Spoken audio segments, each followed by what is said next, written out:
Hi, I'm sitting here with Kristy Sreenan of Baird & Warner, top 1% in Kane County, over 18 million in production. And she's a sole agent out there killing numbers like this. So I brought her in today to talk about the word of the day, reverse contingency. We were hearing a lot about it. Kristy, tell us what that means. Reverse contingency is a tool for a seller. We're used to hearing contingencies for buyers. In this market, some sellers are reluctant to list their home for fear of where we're going to go. I haven't found my perfect house yet. So what this does is enable that seller to get their home under contract with the contingency that they have to find their next home. So there's a stipulated amount of time in there, 30, 45 days, 60 days, but it gives that seller the opportunity to find their home. Does that make sense? Yeah. Yeah, okay.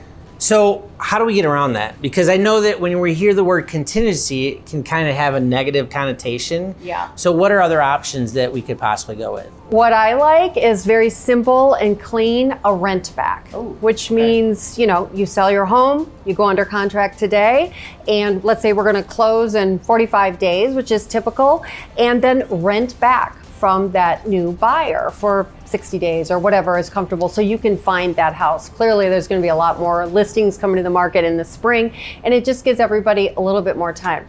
I feel like the rent back is kind of a win-win because that buyer is able to get the great interest rate. They're not worried about everything creeping up, inflation and interest rates, so they get that.